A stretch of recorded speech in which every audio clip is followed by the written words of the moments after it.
इस वीडियो में मैं आपको कुछ मिसालें दिखाऊंगी जो पैरेलल और परपेंडिकुलर लाइन से मुतालिक हैं। तो आपके पास पैरेलल है, परपेंडिकुलर और जाहिर है कुछ लाइंस ऐसी भी होती हैं जो ना पैरेलल होती हैं ना परपेंडिकुलर। और थोड़ी सी याद दहानी के तौर पर, अगर आपने ये पहले कभी नहीं देखा तो पैरेलल लाइंस कभी भी एक दूसरे को काटती नहीं हैं। तो अगर मैं कुछ एक्सिस बनाऊं, तो अगर ये मेरे कोऑर्डिनेट एक्सिस हैं, यहाँ पर ये मेरी एक्स एक्सिस है और ये मेरी वाई एक्सिस है। अगर मैं गुलाबी रंग से एक लाइन बनाऊं तो एक पैरेलल लाइन कुछ इस तरह नजर आ सकती है। ये बिल्कुल वही लाइन नहीं है, लेकिन इन दोनों का स्लोप बिल्कुल एक जैसा है।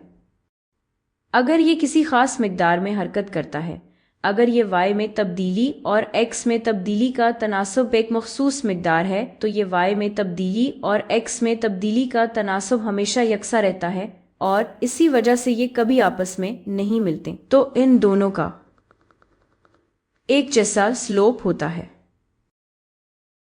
पैरेलल लाइंस का स्लोप एक जैसा होता है। परपेंडिकुलर लाइंस, जैसे आप देखना चाहें, वो एक तरह से बिल्कुल उलट होती हैं। अगर ये फर्ज करें कि ये कोई लाइन है, तो इसके परपेंडिकुलर जो लाइन होगी वो ना सिर्फ इस लाइन को इंटरसेक्ट करेगी, ये सिर्फ लाइन को काटेगी नहीं, बल्कि ये इसे राइट एंगल पर काटेगी, यानी 90 डिग्री के जाविये पर। और मैं यहां आपको ये साबित नहीं करूंगी, असल में मैंने ये लीनियर अलजेब्रा की प्लेलिस्ट में साबित किया है। लेकिन परपेंडिकुलर लाइन का स्लोप, तो फर्ज करें कि ये वाली लाइन यहां है। फर्ज करें कि पीली लाइन का स्लोप m है, तो ये नारंगी लाइन जो पीली लाइन के परपेंडिकुलर है, इसका स्लोप होगा -1/m। इन दोनों के स्लोप्स एक दूसरे के मनफी उलट होंगे। अब ये मालूमात मिलने के बाद आए कुछ लाइंस देखते हैं और पता करते हैं कि वो पैरेलल हैं, परपेंडिकुलर हैं या फिर दोनों में से कोई नहीं। और ये करने के लिए हमें सिर्फ स्लोप्स को देखते रहना है। तो देखते हैं। वो कहते हैं एक लाइन इन पॉइंट से गुजरती है 4, -3 और -8, 0। एक और लाइन इन पॉइंट से गुजरती है -1, -1 और -2, 6। तो आए इन दोनों लाइंस के स्लोप्स निकाल लेते हैं। सबसे पहले मैं ये वाला गुलाबी रंग में करूंगी। तो ये वाला स्लोप यहाँ, यानी लाइन नंबर 1, तो मैं इसे स्लोप नंबर 1 कहूंगी। नंबर 1 है, चले मान लें कि ये हमारा इख्तितामी पॉइंट है, तो -3, तफीक 0। याद रखें y में तब्दीली -3 तफीक 0/4 तफरीक -8, 4 तफीक -8, तो ये हो गया -3 बट्टा, ये बिल्कुल वही है जैसे 4 + 8 -3/12, जो के बराबर है -1/4 के न्यूमरेटर डिनोमिनेटर को 3 से तकसीम करें। यह है इस लाइन का स्लोप। ये पहली लाइन थी। अब दूसरी लाइन का क्या करें?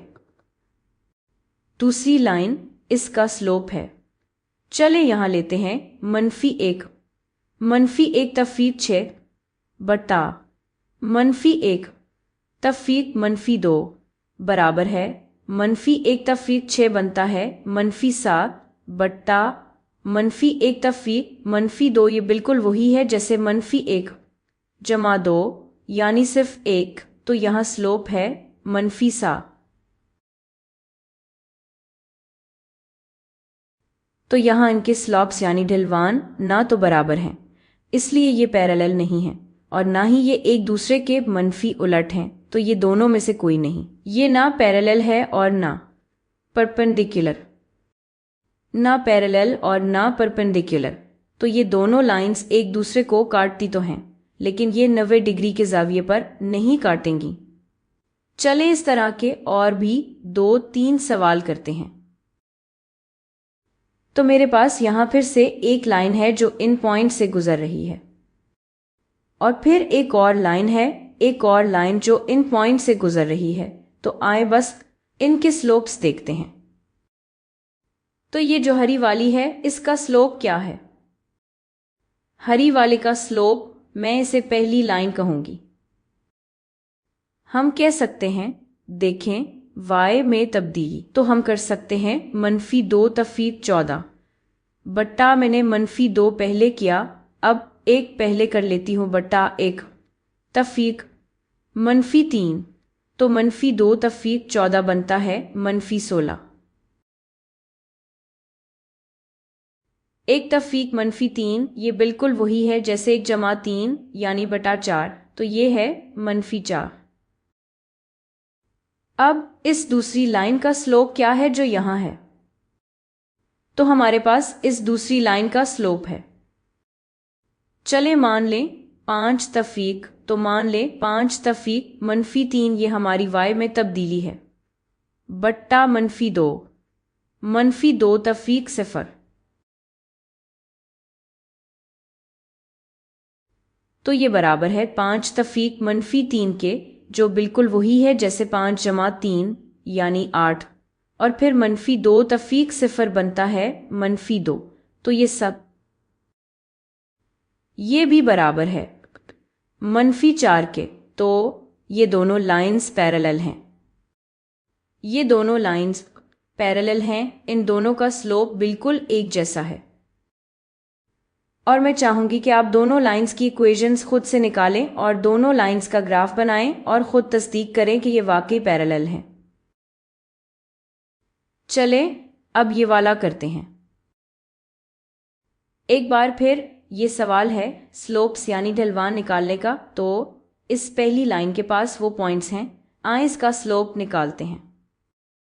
इस पहली लाइन का स्लोप एक लाइन है जो इन पॉइंट से गुजर रही है, तो मान ले 3 तफीक -3 ये हमारी y में तब्दीली है बट्टा 3 तफीक -6,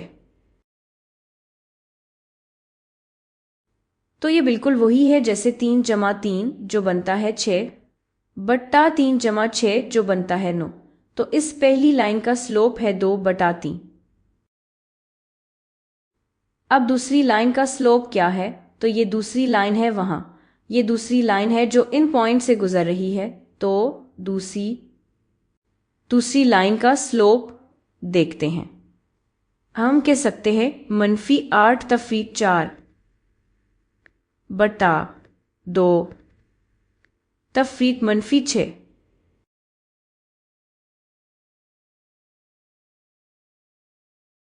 तो ये किसके बराबर है? -8 तफीक 4 बनता है -12, तो तफीक -6 ये बिल्कुल वही है जैसे 2 + 6 ठीक है, मनफी खत्म हो जाते हैं, तो ये है -12/8 जो बिल्कुल वही है। अगर हम न्यूमरेटर और डिनोमिनेटर को 4 से तकसीम करें तो ये बनता है -3/2। देखें, ये दोनों एक दूसरे के मनफी उलट हैं। अगर मैं -1 को 2/3 से ज़रब दूं तो ये -1 को 3 के 2 हिस्सों से ज़रब देने के बराबर होगा, जो कि -3 के 2 हिस्से के बराबर है। ये दोनों एक दूसरे के मनफी उलट हैं। आप न्यूमरेटर और डिनोमिनेटर का तबादला करें, उन्हें मनफी बनाएं और ये एक दूसरे के बराबर हो जाते हैं, तो ये दोनों लाइंस परपेंडिकुलर हैं। और मैं आपको तरगीब देती हूं कि इन दोनों लाइंस की इक्वेशंस खुद से तलाश करें। मैंने तो आपके लिए स्लोप्स पहले ही निकाल दी हैं, लेकिन आप खुद से दोनों लाइंस की इक्वेशंस निकालें, उन्हें बनाएं और खुद तस्दीक करें कि ये परपेंडिकुलर है।